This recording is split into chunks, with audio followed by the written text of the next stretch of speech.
Hello, everybody, and welcome back to another episode of MTG Study Hall. I am one of your hosts, Brett, and I am joined, as usual, again reunited with the full cast by JC and Dave, and we are going to launch into it. We got a lot to talk about, a lot of interesting things going on. Before that, we have a little bit of bookkeeping, though. So, Dave, you want to talk about where they can find our stuff? Yeah, they can find us everywhere. They can find us on the Facebook, or just Facebook, YouTube, Patreon, all at those respective domain names / TCG University. TCG University. Definitely check us out on YouTube. That's probably where you're watching us, unless you're checking us out on one of these fine services such as iTunes, SoundCloud, or Spotify. If Pretty you're much checking us out, anywhere you can get podcasts. Yeah. The Google podcast app is where I pick it up. I would feel bad if I didn't subscribe. I pick to it the, up on an ancient podcast app called Dogcatcher that uses iTunes. So. Dogcatcher? Yeah. All right, we'll talk about that in the post show.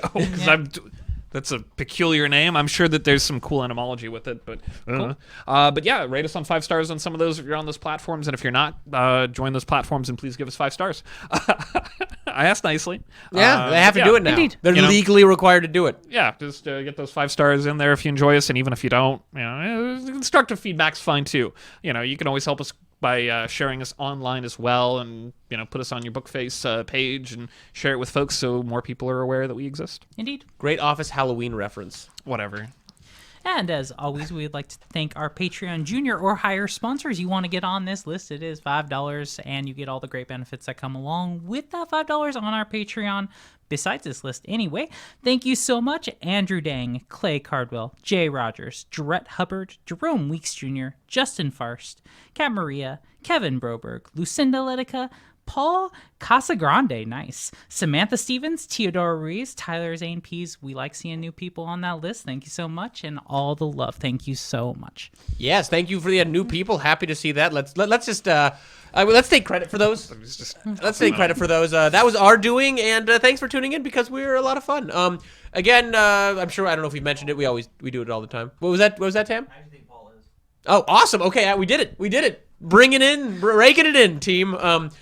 The $1 Patreon tier lets you see the pre and post show, and I promise we didn't talk about politics a bunch in the pre-show. Not a little. And we aren't going to talk about whatever time cube is in the post show. Oh yeah, absolutely. We actually are going to definitely do that because Dave texted me, messaged us all weird thing. But oh yeah, just in the middle of the night too, which makes it even better. We are going to talk about Magic the Gathering, which is why you're here, one would assume. So, really quick, what have we done in Magic this last week before we launch into our first topic? Sultai control. It's so much fun. You get to Casualties of War. Sorry to just immediately snake no, in there. Yeah, but Casualties of War is so much fun. It's almost a sub game to try and get 5, get full value off of it, and pretend like you just played Exodia and cast Obliterate. You cast spells in Yu-Gi-Oh? Excellent. Yes, that's totally. You just obliterate them. Yeah. So so I've been doing Brawling with Brett, and I keep getting Casualties of War, and I actually got 6 for 1. 6? How did you get 6? I had an enchanted land and another enchantment to target. Oh, yeah. Oh God. Yeah. Wow. That I won that game. No, I got to tell you, I've cast Casualties of War 3 times in the same game, and still lost that game somehow. At least getting a 3 for 1 each time, and it just, blowing up the land isn't that impressive unless they start missing on land drops. Yeah. Don't you mean what did Tam call it in the last episode? That you tap the real estate. Real estate. Blow Yes. up some real estate. Hell yeah. That's. Dude, that sounds like that's going to get me on some sort of watch list that I'm not already on. I'm probably on some of those already. I hang out with suspect people sometimes. Anyway. I've been looking into various product categories, like some of the repack boxes that they put into Walmarts and some of the, the plastic things that plastic have things, the mystery booster. Some of the new things that they're doing with draft packs and some of the extended packs that they're doing, duels, things like that. The kind of business side of Magic interests me a fair bit. I like seeing the kind of devious money make scratchy lottery things they do. Quick side note: those Target Walmart repacks. The professor at Tolarian Community College has some great videos on those. Those are a terrible deal 99% of the time, and I would recommend you don't buy them, and I would say no one buy those. Because by looking into them, I did not mean buying them. Don't buy those. I meant as in looking into the business side of Magic and how they do things. Yeah, do not buy those repacks, please, viewer. They generally are there to screw you. They are taking product that isn't selling, pulling out the good stuff, and slamming crap stuff together. Do not buy those. In the olden days, I remember they used to have packs of Onslaught in there too. So every now and again, I'd like on payday, I'd be like at a Walmart going, pack of Onslaught. Let's roll the dice, see if I get a fetch land. This was before the reprints of Fluted Delta and Flooded Strand and all those. And I mean, we always 7'd out. Always 7'd out. Most of your card shops will have older sets that you can buy boosters of if they have leftover boosters. Or buy singles if you're hunting. Onslaught was like the really weird one, and I have no idea whether or not that might have been mapped. It could have been. Don't buy into the scratchy lottery. Go to the casino, play the roulette. Every now and again. The blackjacks. Every now and again, I want to take a $5 bill and just set it on fire and just watch it burn. I'm okay with that. But if there's better Magic products that could have a better thing in them, buy Modern Horizons. Buy a master set. Buy anything but those repacks. Yeah, repacks in general. We can do an entire like 2-hour episode just talking about different scams that can be run. And don't you worry, in the middle of this episode, we will get to a little bit more conversation on what is and isn't trash. Yes, but we're gonna launch out. So mystery booster. We're gonna be talking about the mystery boosters coming out real soon. I should have looked up a date and I didn't. I'm looking desperately all this preparation. All this preparation. I've got the thing up, but I don't have the date. I'll find it for you. Tab's gonna find that for us. So, it's in stores on March 13th. It's in stores on March 13th. So we just got the foil list. So, for those of you who didn't know, the convention version of this has those playtest cards that are they're legal in the format, but they aren't legal in anything else. They have Magic backs, but they've got the playtest style sticker on the front, or it's printed, but it looks like the sticker. Yeah. And it's kind of got some wacky, trying some stuff out sort of thing. Usually cool sketch designs and art. And... Like the Golgari Sarah Angel. Yeah. For lack of a better, because I don't remember what the hell it was. I can't, some weird stuff where you got like shuffled token cards into your deck. Cool mechanics. Not quite like unmechanics, but like things they're trying out. But yeah, so those are in the convention boosters. However, they are not putting those in the store release that's coming out on March 13th. So there will be a guaranteed foil slot in every pack, and they gave us the full foil list. So we're going to give a link to you below if you want to look at that foil list. They've got various stuff. I'm not going to read the whole thing because that'd be boring as hell. But we've got some various stuff. Obviously, we've got some quite a few uncommons. Yeah, a lot of commons and uncommons. Quality uncommons. There's some decent stuff. From what I was looking at, most of them were pretty good. Glittering Wish, that's a nice. Allosaurus Rider's an odd one, but it started seeing more play because of the Neoform combo deck in Modern. Yeah. And I think there's Form of the Dragon in there. Hell yeah, let's Dragon. See. That card is confirmed powerhouse in draft. Mindslaver, which is a lot of fun. Mindslaver, yeah. Nora and the Wary, my boy. I love that. Panglacial Worm, because let's give the judges some headaches.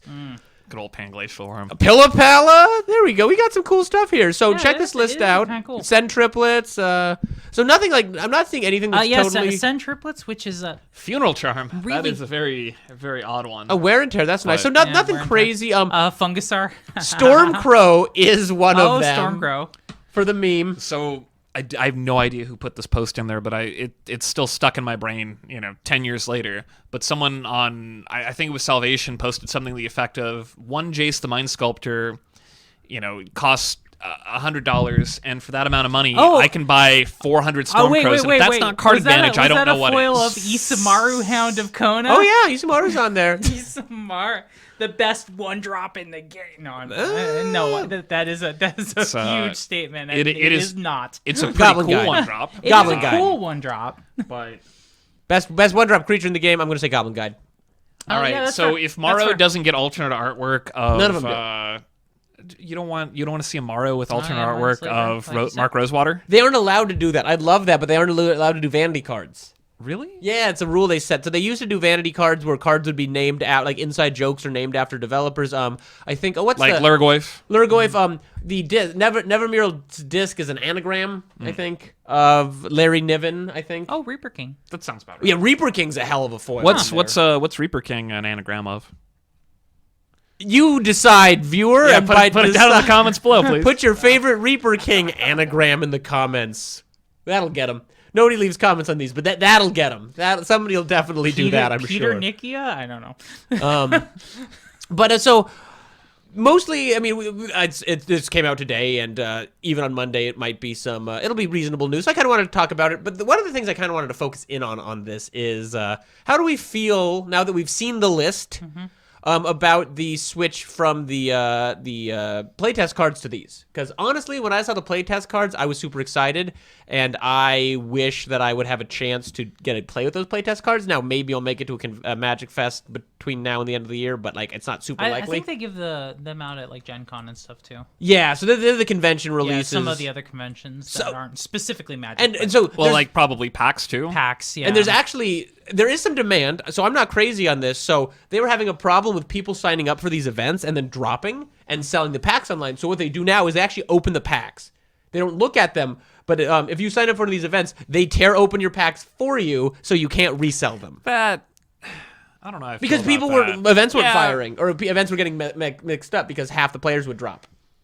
So people weren't signing up to play the fun thing in the convention and give everyone a good tournament. People were going to leave, which like I think demonstrates. See, my takeaway on that is maybe people want to do this try this fun thing, and like don't get me wrong, these foils are more useful now. So here's the thing though: the person that you invariably are going to sell that to secondhand is probably going to use it for the fun thing, and they didn't get to go to the con. So like, yeah, I don't know. It does mess up the con. I'm kind of a con junkie. I go to a lot of cons. I go to 2 or 3 cons a year, and going to like signing up for a thing and then not doing the thing does fuck with like because like basically they have to most cons they have to, when they book an event for a certain number of people, they have to report back to the con how many people actually showed up to that event so that the con organizers know how successful that event was to be more likely to give you that event space in the future. Yeah, and I'm sure there are a bunch of other things in there, like as far as like forecasting how many people you can expect in this event. Yeah, so and just if even there's their a own trend of it growing organizing and for the fun of people who actually sign up. I mean, it's a whole problem. So they aren't opening the prize packs or anything like that. But see, like which I'm fine with if they're not going to open up the prize packs, but actually run the event. That's kind of shitty. Like that feels like people are just picking up these packs trying to profit off of it, and whoever's buying it are the ones that are like, I'm going to sit on this, and in 10 years it's going to be worth a bunch of money. Well, probably not. I like but the playtest cards. I would love it if they threw a couple, like maybe just 1 or 2 in every mystery pack. See, that's the thing is like I wish they were. The foil slot's more useful, and there's some valuable cards. Obviously, I'd love to open me a foil Reaper King, but I think those other cards. I mean, I don't think the prices on those convention cards are too bad, just because you can only collectors or cube enthusiasts or like casual commander people want them. They're legal in nothing but unless your friends say so. Yeah. So like, I My Little Pony cards cough. Anyway, sorry. I mean, I wish that those. I kind of wish that they were releasing the convention one, like the playtest cards. Maybe that was clearly never the plan, and maybe it wouldn't have even happened if it was like, okay, these are only going to be in conventions, they won't confuse anybody. And I think that's one of the arguments I remember reading Morrow saying is like, if you're going to a convention to play Magic the Gathering, you know what's going on. If you go to a store and buy a thing off the shelf and there's a weird white card that doesn't look like the rest of my cards, what does this mean? And what does it mean it's not a Magic card? It says Magic on the back. So like, I get it. And Morrow also was saying like, they didn't play test these much at all. Yeah. The whole idea is like, maybe they'll be fun once. But, like, I don't know. I am sad I'm going to probably miss out on that cool thing. You inadvertently named one of my favorite card games. What's that? We didn't play test this at all. Oh, that is actually a really fun game? Yeah, we'll talk about it in post. Yeah, that's a really fun game. But, so I don't know. It's the foil list, like, it's also not insane. Like I also, much like the collector's boosters that they were doing for a little while, I kind of like foil uncommons a little bit. I mean, I don't know. I like swag. Well, we're gonna get we're gonna put a quick pin in that because that's next topic. But I do like them reprinting some quality uncommons that we haven't seen for a while. It looked like a lot of the list were showing cards that were last printed in 8th edition. Yeah. 8th edition foiling and all that, and the rarity of that, it was just absurd trying to get a foil back then. Mm-hmm. Like if you had a foil rare, anything that saw like almost any amount of play, it was going to be worth some money. And on top of that, for 8th edition and 9th edition, and I believe 7th edition too, those were the ones that had foiling on the core sets and were white bordered. But the foils weren't white bordered, they were black bordered, thus increasing the demand because everybody hated white bordered cards. Yeah. Like people are starting to kind of come around a little bit and going, white bordered's and neat, also white border kind of means something different now. Yeah, I mean, they really don't do white border anymore. They don't like it aesthetically. Now, see, my gripe here is, so when they said, like, oh, don't be mad that we didn't put the playtest cards in here, we put something really cool instead. This foil list, I mean, like, it looks fine, and there's certainly, like I said, some heavy hitters, but like, There's some. Yeah, like this isn't a foil foil in every- Teferi's puzzle box. That's a really Yeah. like niche one that probably had a stupid high value And, beforehand and to be because fair, of I don't availability. think there's a lot of chaff in there. There's not a lot of things that are real bad. I mean, Hornet Sting. Okay, yeah, fair enough. I mean, there does seem to be some chaff. It's one of those, like, I was kind of hoping that, like, this is already more than a normal booster pack. I was kind of hoping everything would be rare. That's not what we got. Like they can't all be winners, Brad. But they could all be better than Hornet Sting. Hornet Sting's fine. Hornet you Sting haven't, is- you haven't played nearly enough Metal Magic. It's a horrible card, It is a fantastic card to deal the last point of damage. and it is true. a terrible color pipe break that shouldn't have been printed. Wasn't it originally in Starter? I feel like it was Starter originally. Oh, no. Hornet Sting might have been Planar Chaos. That's what the printing here is from. Oh. Yeah, I'm probably wrong then. I might be confusing that with a different card. Oh, Morrow hates Hornet Sting. It's one of his... Oh, no, it's the M11 Hornet Sting. No, it's not Planar Chaos. So it's M11. Which, if you're a new person to Magic color breaking, is when you print a card that does not fit within the Yeah, color so Hornet wheel. Sting is 1 green instant, deal 1 damage to any target. Green doesn't do that. Red does that. Well, I mean, Green did do that with Hornet Sting. That was- But that's why Morrow hates it, is because people go, but green can do direct damage. It doesn't It in Hornet does in Sting. Hornet Sting. And Morrow's like, well, that card never should have been printed. all right, that's fair. And so it shouldn't have. That's why Planar Chaos was probably a mistake. I can't think of another green card that does that, actually. I mean, so green can deal damage to flyers, well, but it's not supposed to. Green doesn't destroy creatures, and green doesn't do... Green also feel doesn't... like- green I can feel like there destroy was- flyers mostly. It can't can it? deal Yeah. damage and destroy. It can do Yeah. either one. I feel like there was some green card that did it, but I think it was Portal 3 Kingdoms, which I don't think we can necessarily count because there was all sorts Yeah, of weird Portal 3 shit in Portal 3 Kingdoms Kingdoms. isn't, legal in anything. No, it No, is it's legal. now. It's hella initially- legal in Vintage and Legacy. Initially, it Yep. wasn't.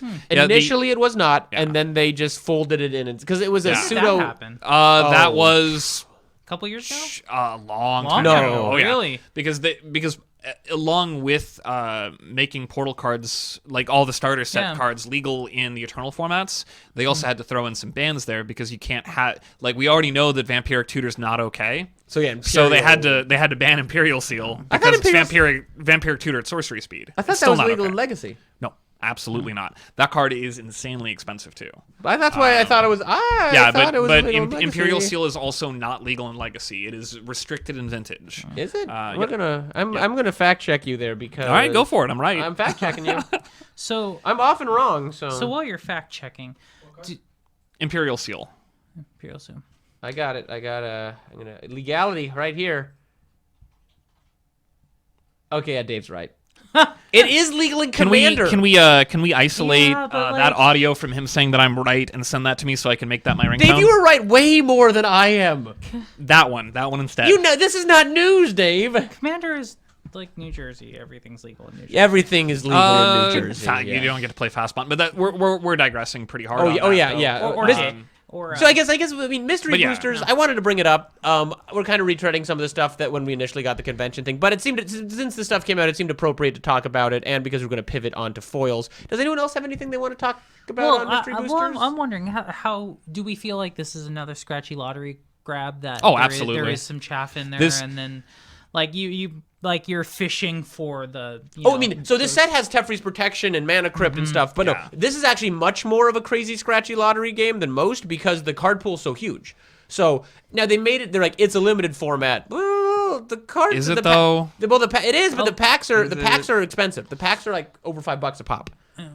It feels like this is just the successor to the Master Series that they were doing beforehand. Which way- with less and now they're going to sell them in the big boxes. Which No, I don't think they are. No, this is a They're game not? store. This is a Oh, game store exclusive. All right, so that's okay. at least. So That's kind of okay then. It's nice. It's nice. It's. I mean, it? it's a new product. It's nice that it's game store exclusive because that's good for the game stores. That's good for the game store. Generally, I like the product. I have a few gripes about the difference in the convention version, but like, it's also I'm glad to see they're experimenting and like doing like, hey, we can do giant reprint cube sets if we don't change the art. Like that's an interesting thing, because none of the art is the wording isn't updated, the art isn't updated. They use the old image files.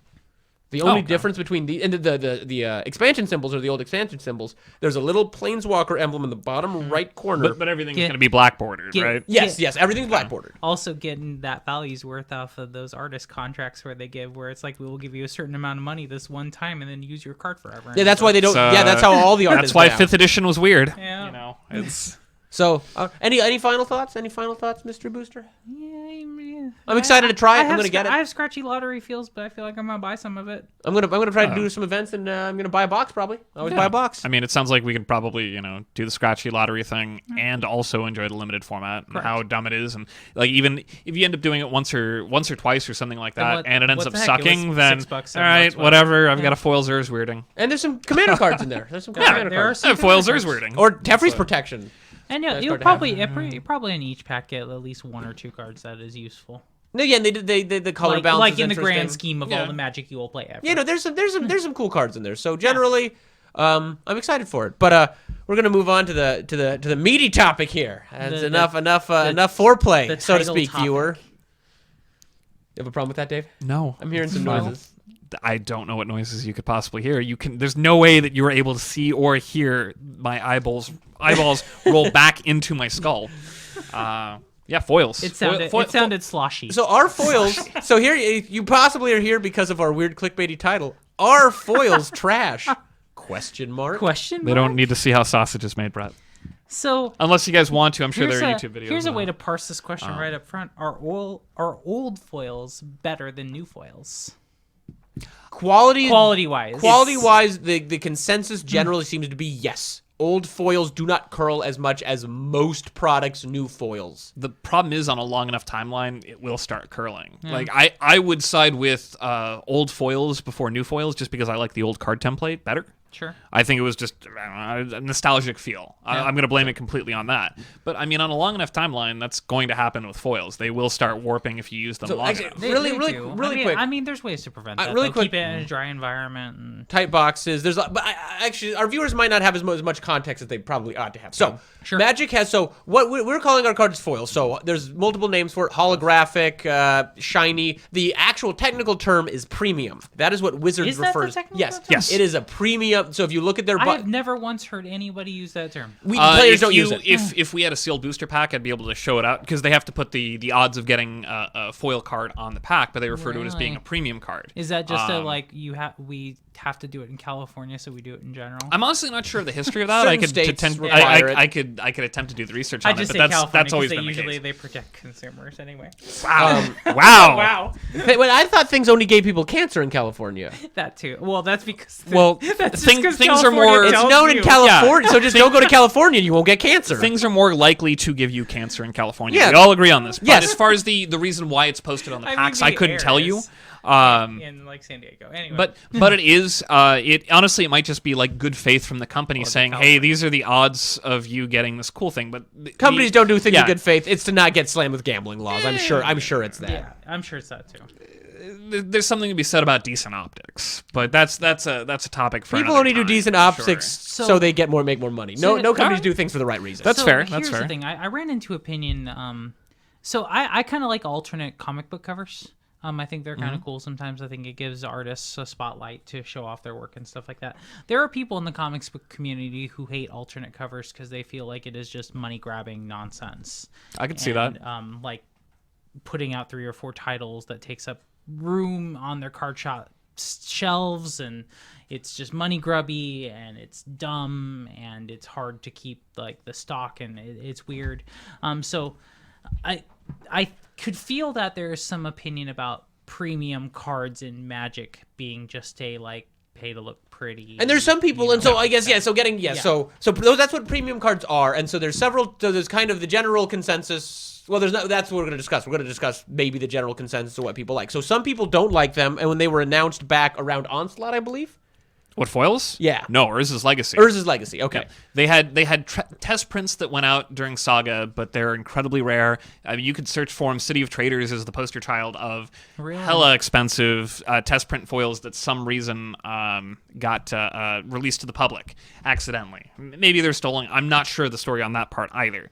But City of Traders, and I think there might have been 1 or 2 cards from Saga. But Legacy is when they were initially released, and it was every card had the potential to be foil. And so when that happened, a lot of people were pissed off because if you're a collector of the game, now there's a whole other layer of collection. So some people just didn't like that. Some people don't like their aesthetics. Some people do like their aesthetics. And as time has gone on, and even the old ones, like Dave was saying, I'm just curious. Speaking as a whale, do you feel a need to collect the foil versions of cards if they exist? I don't collect. I'm not a person who tries to collect all the cards, but I do generally like to buy blinged out commander stuff. So, I like them. But one of the issues with foils is they are made differently than other cards. So most Magic cards are printed. On the card stock, foils are stickers.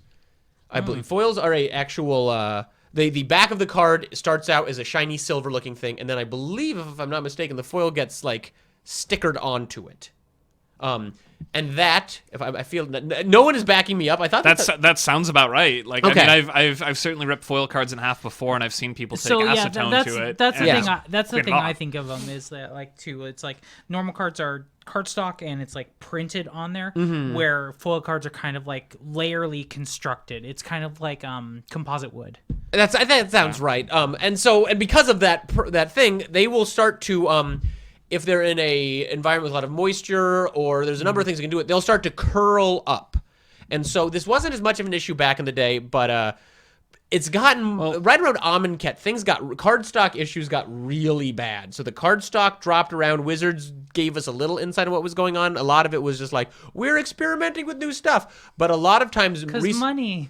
Yeah, because it's cheaper. Because why buy high quality products when we don't have to? A lot of newer cards, and particularly the premium. What are the new boosters? The collector's boosters. Yeah. The collector booster foils. Those things curve bad, and so there are people who don't like foils because of that. Because sometimes, like as Dave has mentioned in the past, if you have a deck that's part foil, part not foil. If you have some cards that are bowed, and you can see that in a deck, those foil cards aren't legal.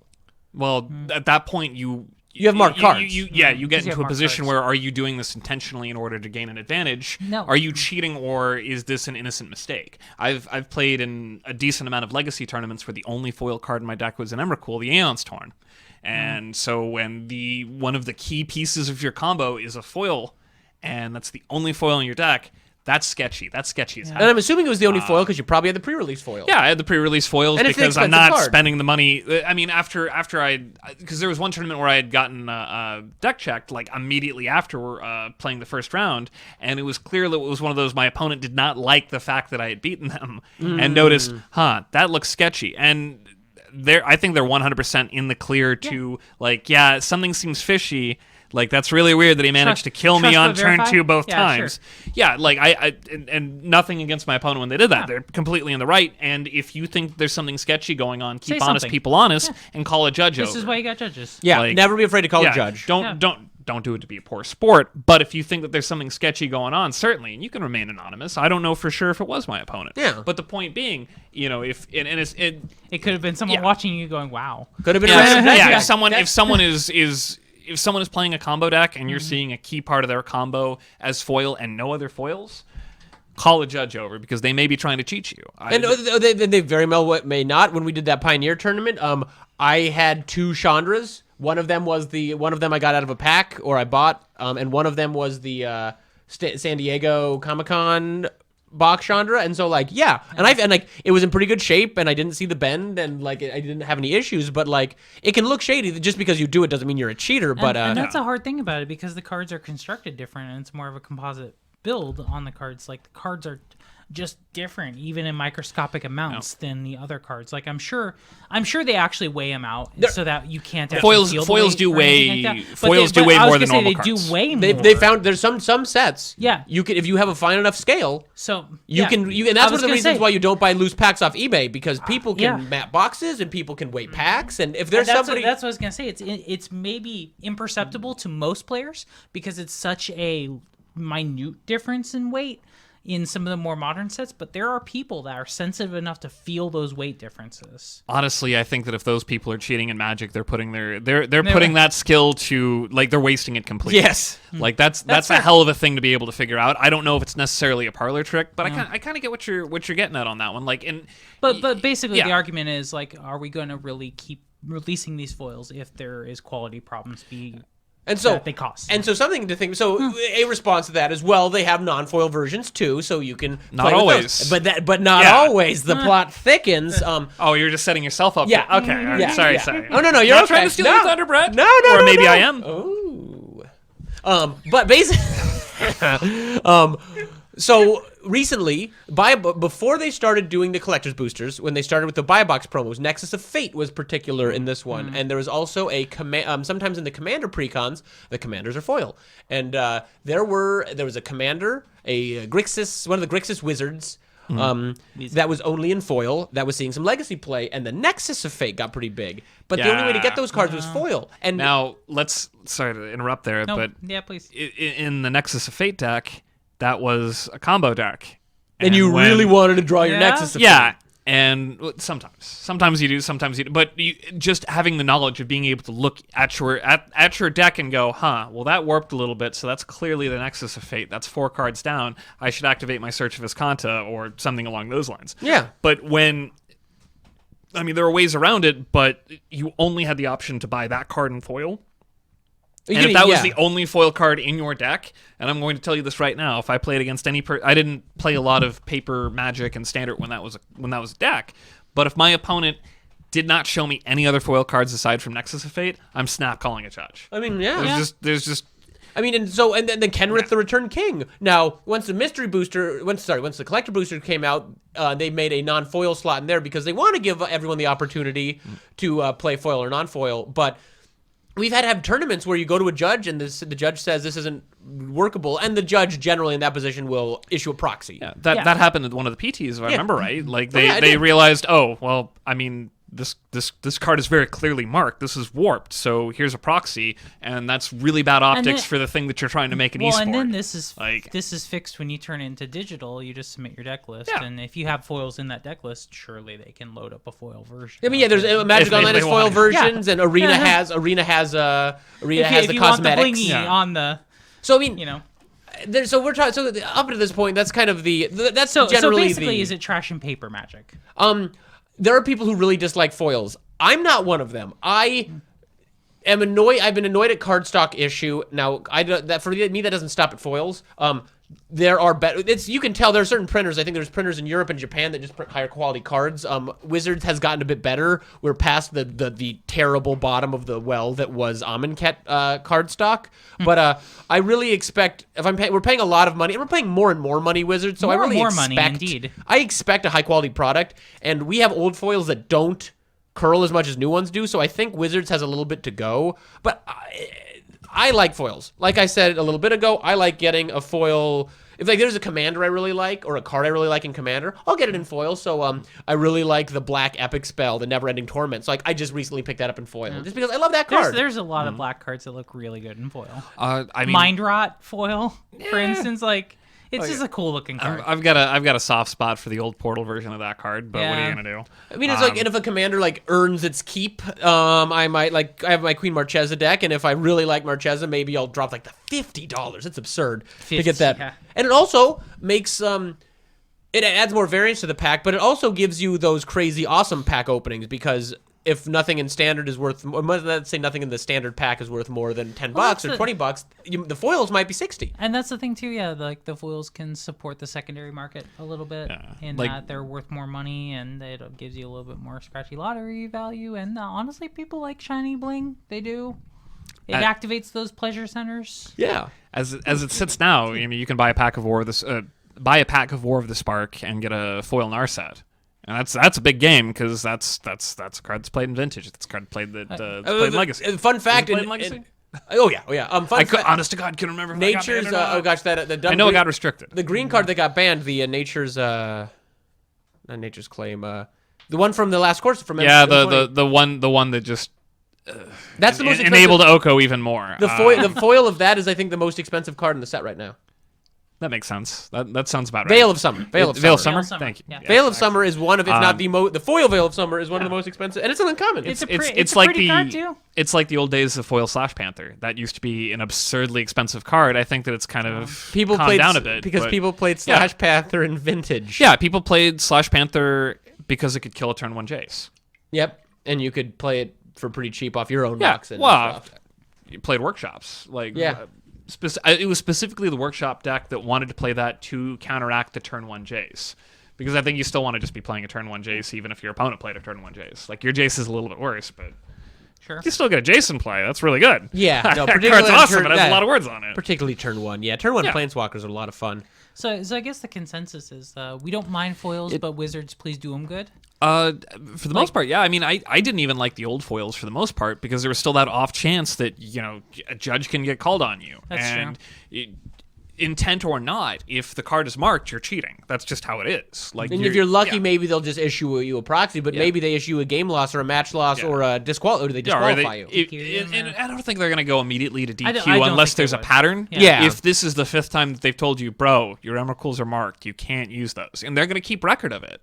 That's the case. And if they do see that pattern, that's where the DQ is going to come from. But even getting a game loss for something that is very easy to prevent. And it should be easy to prevent, but Wizards, I think it's imperative that Wizard prints foil and foil versions of all their cards. Now I've started for the decks that I've been using, especially for Pioneer. I think you remember when I was even sleeving up the blue-white deck where I had the Elspeth that was very clearly marked. Yeah, the dual deck Elspeth, that if I didn't perfect fit it. I eventually ended up just breaking down and picking up a non-foil one, but when it was perfect fitted, it was fine. Yeah, I couldn't cut to it like I could otherwise. Right. So, I mean, that's kind of a solution, but I don't know how many of our viewers have perfect fitted, they're 75, but it's a pain in the ass. Yeah. And I hate it's doing not fun. it. And it makes your deck way more harder to shuffle, more unwieldy. So there's trade-offs. Until it gets a little bit more wear in it, like you have to burp each individual card. It's just for Commander though, like that's a pain. For Commander, in it's the even those, worse. those decks Commander, get it's huge. untenable. Yeah, it sucks.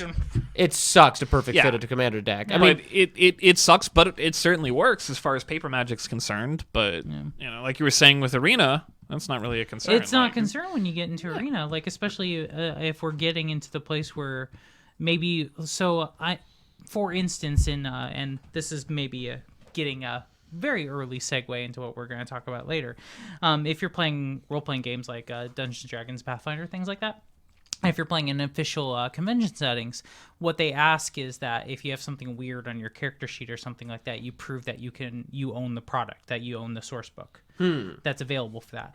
I could almost see like tournaments going into a place of like prove that you own the cards, and then we'll just load them all up into Arena, or if you already own them in Arena, whatever, But I'm curious if we'll get to that point where I think there might be something to say for maybe even doing like feature matches at tournaments all on Arena, but that's also probably a different topic. But no, it's when we go more digital, it's less of an issue. But but also with secret layers, there's sometimes people are some of the secret layers are inconsistently foiled, and so some people who don't want foils are annoyed. Like I will like the new, let's say like the new Thalia art coming in the new Thalia secret layer, but you don't like playing foil cards because like, hey, I want to play that on my legacy deck, but I don't have my legacy deck foiled, and so I'm not playing with that card.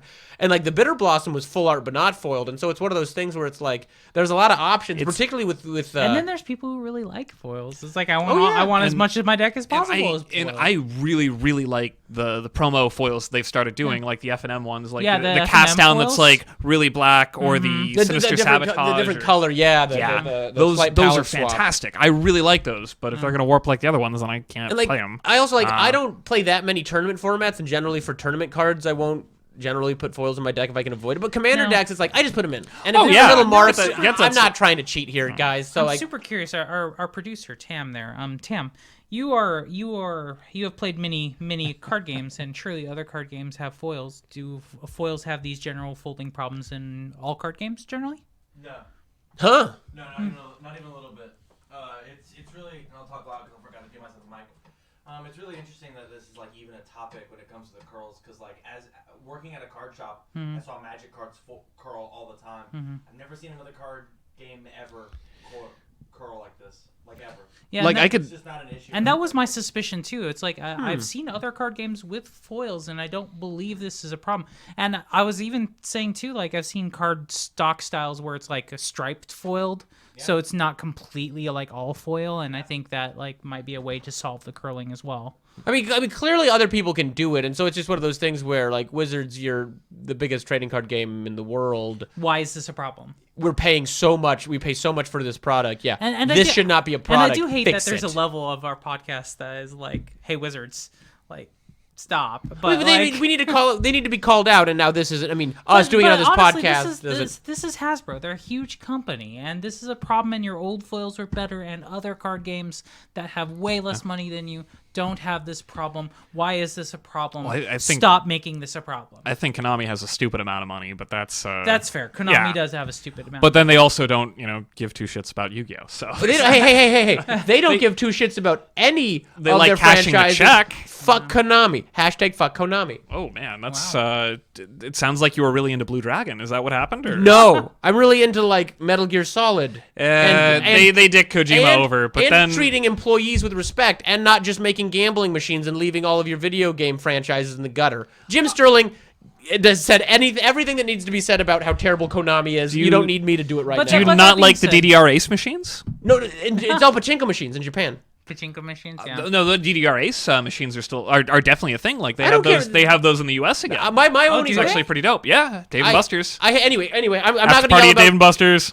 I'm not going to yell about Konami sucking, but they do. That's kind of my final word on it. Wizards, you have enough money to make your foils not suck. Yeah. So and I like foils. I think the only hate against foils generally is that like you can have marked cards and problems with judges, and this can be fixed by having a better process. Yeah, Dave. Wholeheartedly agree. no. That's summing it up right there perfectly. Make them good, and I'd say the only addendum I'd like to add is also give non-foil options because some people don't like how they look, and if you can't fix your foil problem, give us the option to do that so we aren't stuck in an awkward situation where judges have to issue proxies. So yeah, I think that's foils. That's it. So if you have thoughts, clearly we made the episode a question, so put them down in the comments. We'd like to hear what you guys have to think. If you think we're totally wrong, if you think they're absolute trash, if you think they're the best thing ever, let us know. Yeah. We're going to move along, but before we do that, we're going to do a quick ad break. So we're going to shoot you over to us, probably, and we're going to talk about our sponsors. What's up, everybody? Welcome to the ads. Thank you so much to our sponsors, Inked Gaming, Nuclear Ink Tattoos, and Cards Custom Build. Are you looking to get a custom playmat? Well, then we suggest you check out inkedgaming.com. They have custom playmats, dice bags, mouse pads, and much, much more. You guys gotten anything from Inked Gaming? Not yet, but I keep meaning to. I've got 2 Magic playmats as my current gaming setup, and but one of my Innistrad Championship mat which I didn't win, I just got as a prize, is super chewed up.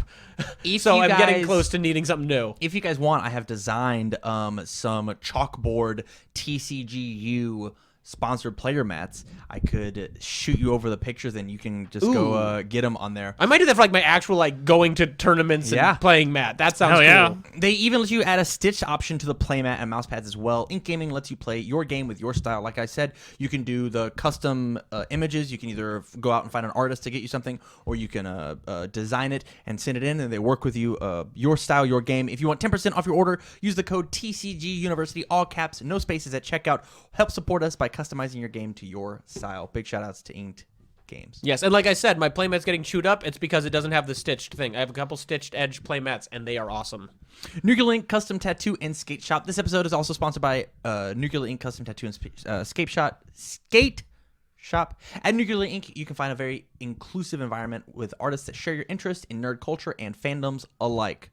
You guys have any tattoos? No, but if I get one, Jesse down at Nuclear Ink is going to be doing it. For sure. If I get one, he's doing it. What about you? Oh, just the one. Which is? It's got just a little kanji here. Oh, that's really rad. Kenshin's dope. What is the kanji for? It's the symbol for evil and misfortune. Okay. Well, I want a Legend of Zelda tattoo.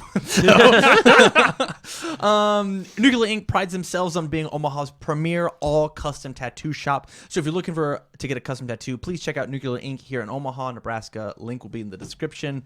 Jesse seems like a really chill guy, and if you're looking to get anything custom, you should definitely chit-chat with him. He'd love to conversate with you so that you are 100% happy with anything that you decide to put on your body for the rest of your life. Super good people. Really can't recommend them enough. And then the last sponsor for today is Cards Custom Build. Are you into cosplay, you nerd? Of course you are. You looking to get into cosplay? Of course you are. Do you want to show up to the events dressed as your favorite character? Well, then Cards Custom Build is here to help. Cards Custom Build creates everything from cosplay accessories like props, trinkets, and weaponry, all the way up to full-blown costumes. I asked you guys last time, what do you guys want to be? You said the Mandalorian last time. Mandalorian armor. Yeah, my father, Clay Cardwell from Cards Custom Build, he has everything set out. He's got it all designed at like an incredibly talk of the town. I even have that in here. Talk of the town price. It's so good to take in and just like making costumes takes a long time. Yeah, it's really time consuming and it takes a lot of different kind of skill sets and equipment. So like, if you're into building your own, awesome. But if you're like me and lazy, this is the way to make it happen. I just went to Level Up Expo out in Vegas over this past weekend for a card tournament, and it was really fun just people watching all these people in their really awesome costumes. It's fun to see people transform and become somebody that they're not. It's fun seeing somebody out of costume that you think would be very timid and not hold themselves, and as soon as you put on that Superman suit, they stand up and they put their chest out. Like it's super rad, and the costume is half of that equation. So go over to Cards Custom Build either on Facebook or on their Etsy account. Links will be in the description down below. Make sure that you mention TCG University sent you their way, and you'll get 5% off your entire order. And whenever you're talking about really high level costumes, 5% is actually a ton. That could be upwards of like $50. Like honestly, if you're pushing for all the accoutrements. If you're going for a big one, oh yeah, or save a couple bucks on something smaller. Like yeah really. For sure. No reason not to. If you're thinking about doing it, support local if you're here in Nebraska, and if not, he'll ship across the whole U.S. Support him anyway. Support him anyway, even if you're in a different state. Back to our show. Welcome back, everybody. We are going to move on to our last topic for the show. But before we do that, we were actually able to grab a couple foils, one from Universes and one from 10th edition Magic. And so these are just a couple cards that Tam had lying around, and the difference is shocking. And the Universes card actually has like a double layer foil on it, like so it's got foil on the foil, and it's flat, completely flat. And the Magic card is just... See just the bend against the flat here. So, I mean, it's... Clearly, there are ways to do this. And so, I'm surprised... Well, not to be contrarian, but that 10th edition was a while ago. True, but, like... this I see cards come out of packs and look like this in a week. Yeah. This is not an uncommon amount I don't think this curling. is unfair. I don't think that's an uncommon level of no, curling. Yeah. So do you like I can likely find, I think I might actually be able to find a Universes card from back during the 10th edition era too. That is a possibility. I think that's the most fair thing to do. That would be the most fair thing to do. Well, so anyway, so that's a we'll little. come back to it. I'll try and dig one up for next week. I'm sure there's some weird Zangief throw that I have just chilling, some ultra rare or something. But moving on. Yeah, we're gonna wrap this up with Magic the Gathering crossover. So last episode we talked about some places we'd like to see, and so Jason suggested this one. I actually really like this topic. Crossovers we would like to see with Magic, and so generally crossovers are only going to be Wizard products. But Wizards of the Coast has released a couple Dungeons and Dragons 5th edition books. So there's the Guildmaster's Guide to Ravnica, which has been out since it came out last year at some point. And it's a campaign setting. There's some classes, some new spells. There's like there's like a Demir spell where you can like do like the little thought, where you put the thought imprint on the thing and then give it to somebody else and they can like read your little thought imprint. Incept them. So yeah, okay. And there's a new book coming out for Theros. Yeah. It is called Mythic Odysseys of Theros, and it drops on June 2nd, and it is a D&D campaign setting. And so and so we were talking in I think the pre-show where like their satyrs. Yeah, so it's gonna introduce a lot of things from that world. So new creature types, templates for building out satyrs, and playing some with around themes in Theros. Like gods and I think if I remember correctly, the Ravnica one, like I think they added centaur. So yeah, they've added a lot of cool. Like stuff. centaurs weren't a thing in D&D. No, but like as a player character, they are, but like. Not statting out how you would do the level progression and things of that nature, like the racial traits and and background stories. And one of the cool things they did in the Ravnica set, they talked a lot about how it was guild based and things like that. So rather than when a lot of people start off like with a D&D like role-playing game, they'll pick like I want to play this race and I want to play this class, but they really started from a place of like you kind of pick your guild and you kind of pick your guild ideas, and then you get some things that go along with like how that guild would work in Ravnica and like what kinds of characters would be in that. And honestly, that's a thing that I really support in playing D&D in general. So I was kind of excited to see this as a person who likes Magic and likes Dungeons and Dragons and likes Pathfinder and No, things they like that. they statted out the Peruns, or the guild leaders, not the Peruns. Well, they give you some NPCs from the area. They give you locations. They flesh out some of the locations and items that you can find in rarities and objects and things like that in these settings, and some suggested plot lines and things like that between different characters that you find. So. It's kind of interesting too. They didn't try to force D&D magic into the 5 colors of Magic. Obviously, there's Well, that's a really interesting thing too, because like you think about if someone's like white red, for instance, maybe they have a lot of like religious zealotry. And are you going to play that character as like a lawful good kind of character or something like that? So it's kind of adapting the color identity of cards and settings, because each plane kind of has its own color identity as well, to putting into like how that translates into D&D terms, and how like those cities are fleshed out as far as like their alignment, what kind of people are in them, and things like that. Yeah, like switching it over to the game mechanics.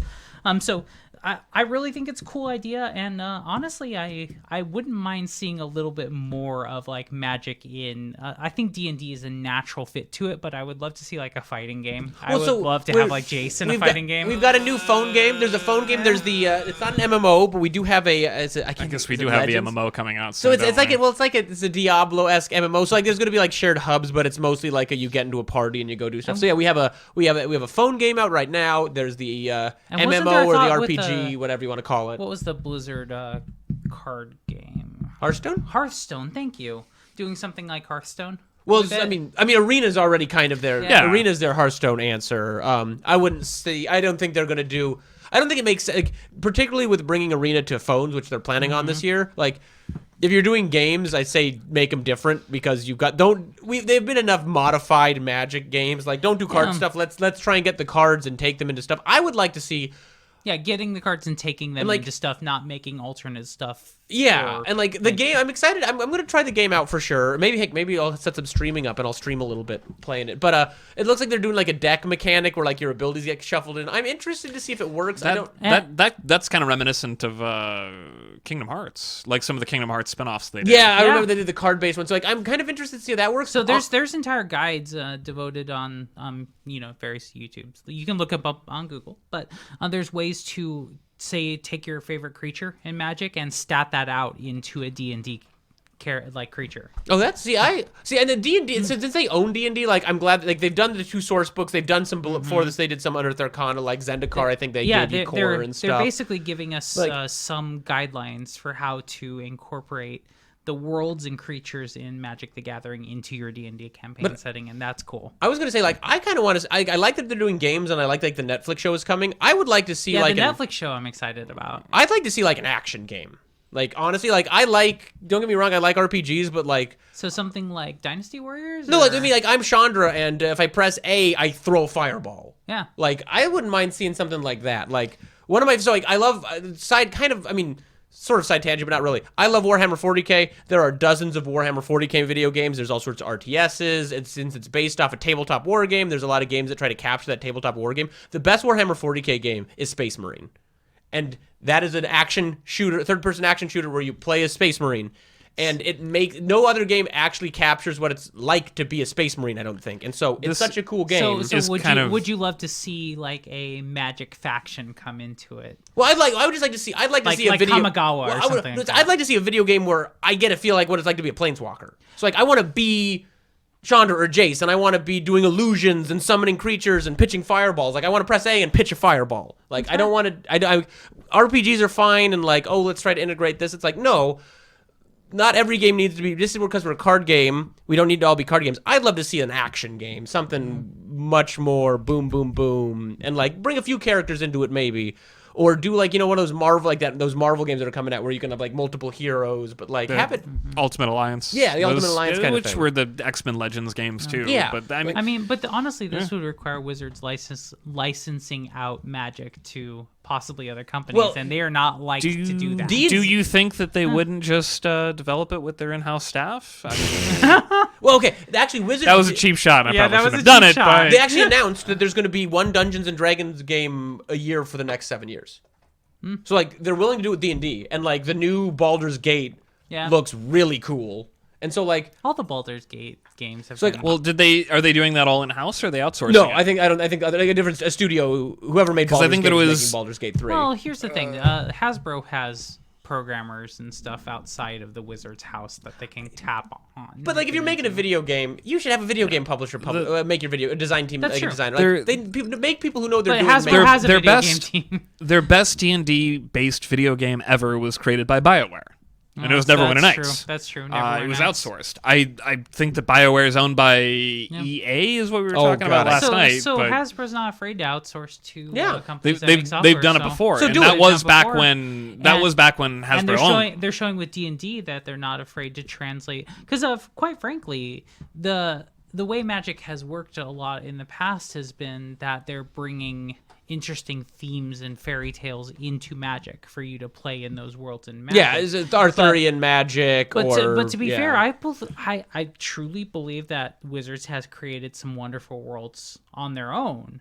Yeah, that- like, let's that would ex- be good to play out in other things. How Like cool would it be to- I would love to No. explore. Like Yeah, run around the streets of Ravnica. Yeah, like run around the streets of Ravnica. that would be fun.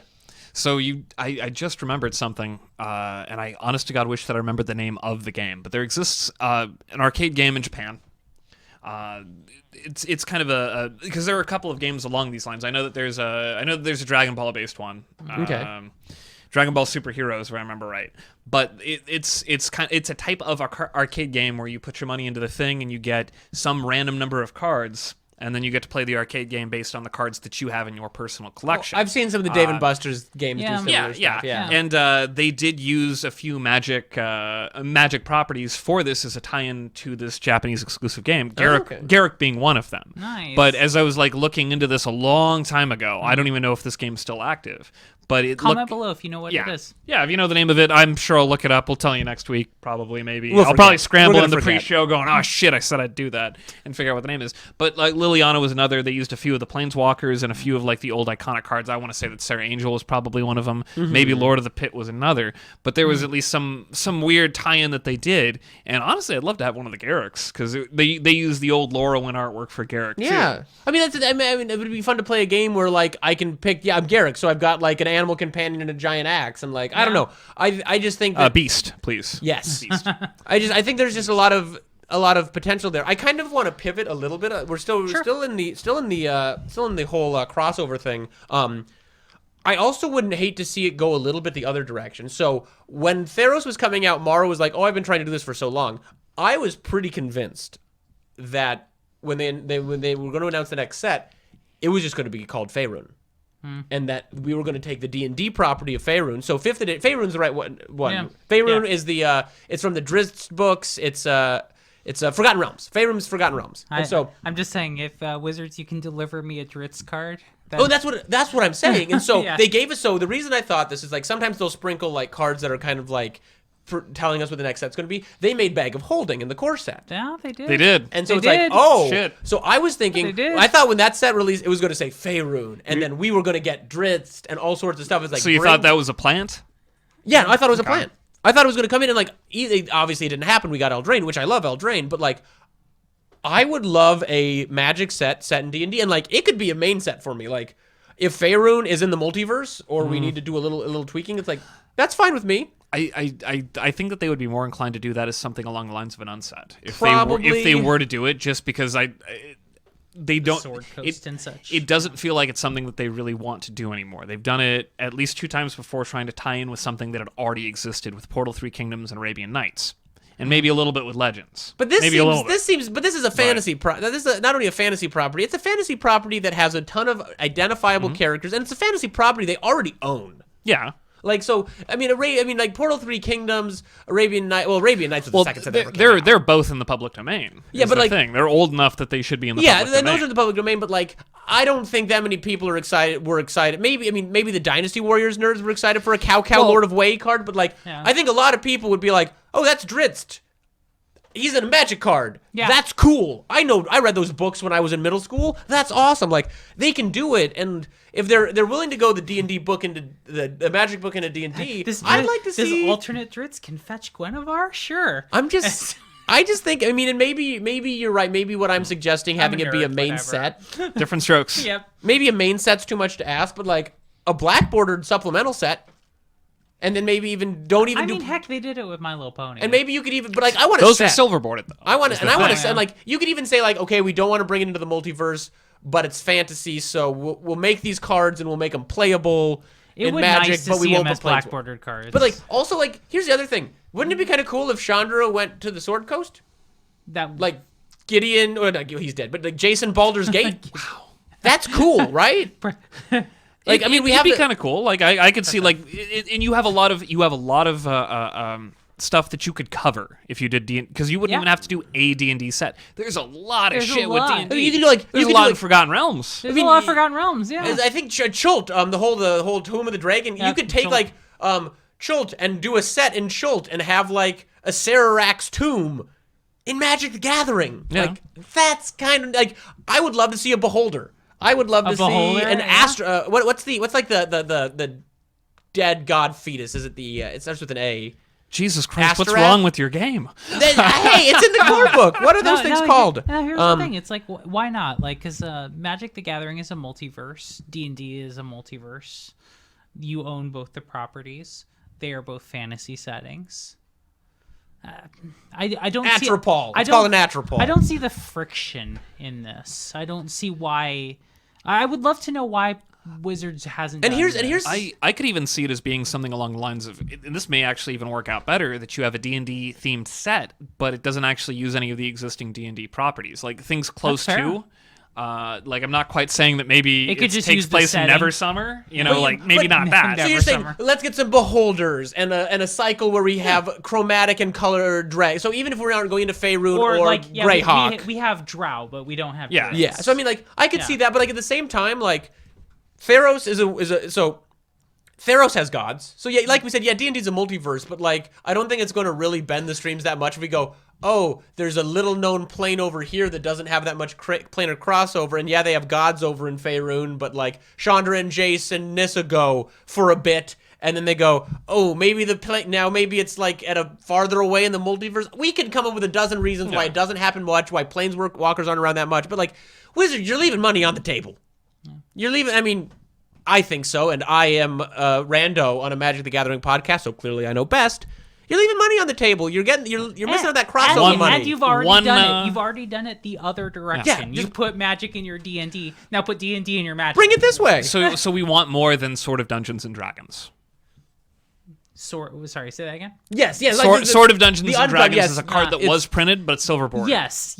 And it makes the gold dragon token, which is like, I mean, they're teasing us. They print Sword of Dungeons and Dragons. They print Bag of Holding. It's like, go down and print Dritz. And like I said, you're actually printing supplemental books for D&D that are pulled from your Magic universe. You are already muddying that water. I'm just saying, like, Yeah, So what if the water's we getting. have- the water is muddy.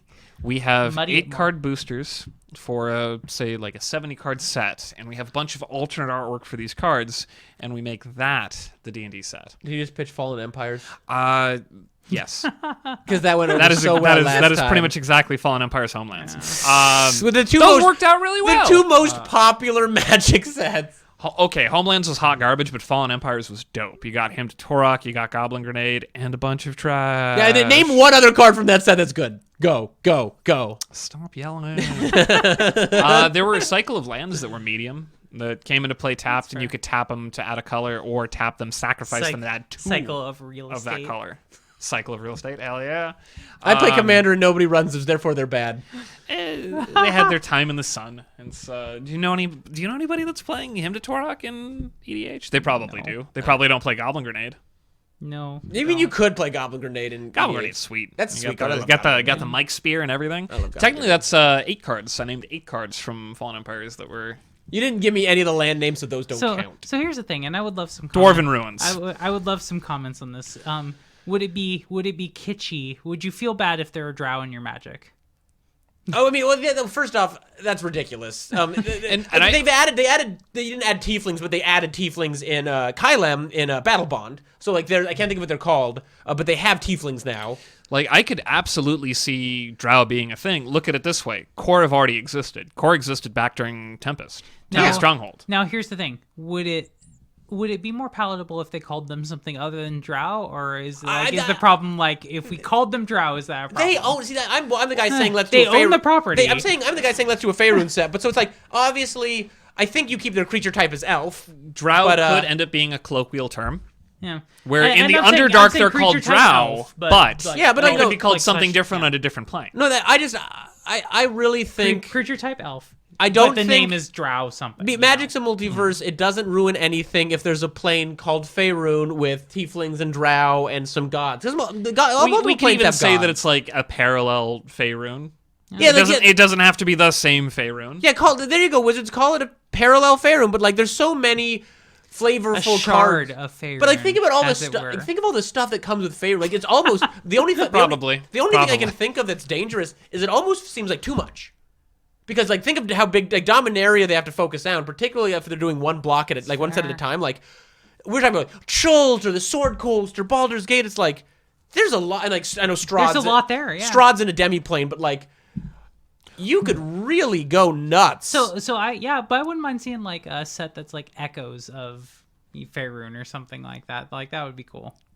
Yeah, make it a non-canon Faerun, make it one that broke off or something. Like there's so many ways Well, a to do different it. canon Faerun. Different canon, yeah. Just say like, hey, this is a different canon, and then like, but if you want to, it'd be fun though to do like a Magic the Gathering D&D game, and it's like, oh, okay, we planeswalked from Ravnica, and oh, now we're in Faerun, and planeswalkers are easy to have as PCs now because you just say, hey, once per long rest you can planeswalk, and then you suffer a level of exhaustion if you fail a con check. There you go, boom! I just came up with a planeswalking mechanic, real easy. And generally, it's not that hard to use. Yeah, you can get some lower level characters that effectively have teleport once a day, but like That's once a day. once a day. It's- Once a day. If I mean, that's the whole point of planeswalkers. They're harder to kill, and that's the whole narrative theme of the Gatewatch. Of planeswalkers can always run away. What if we stay? It's like there's stuff to play around with there. So it's just I don't know. I think it would be super awesome, and it would make them a lot of money, and it would make a lot of people happy. And the small minority that would grumble are always going to grumble about something. And going back the other way, with the Mythic Odysseys of Theros and the Ravnica game mastering guide that you put out, keep doing that. Yeah, It's cool. If they're taking requests, can we check out New Dominaria next? Sorry, New Phyrexia. no. Can we check out New Phyrexia next? Okay, I thought you were How about Old Phyrexia? I thought you were implying. I'd love that. I thought you were implying that Dominaria become the new Phyrexia. Listen, I'm okay with that too. I'm unsurprised. Any final topics before we take it to the post show and me and Dave talk about Yawgmoth? We're going to talk about Time Cube We're talking first time off. cube. Time cube. So, So, any so final if thoughts? you That's wanted to it. listen to my descent into madness, this is the time to give the $1 on Patreon, if- so you can watch it and unfold. You can get that timeline for when that becomes relevant. Final thought: if you are a D&D player, and let's face it, if you're watching this, you're probably a nerd. Yeah, take a look at this. It's kind of cool. Yeah, the Ravnica source book's really cool. I have it at home. Yeah. It's New Phyrexia. Think about it. All right. This has been MTG Study Hall. Thank you for tuning in. Like we said at the top, like, subscribe, tell a friend. Really, that's the big one. Post, share. If you're watching it, really, if you just click that little thumbs up, YouTube cares a little bit, but it warms our hearts. So like that's a real low cost one. So we'd appreciate it. And if you don't want to, that's okay. We appreciate you watching. So we're gonna move over to the post show now. Thanks for tuning in, and everybody, remember who you are.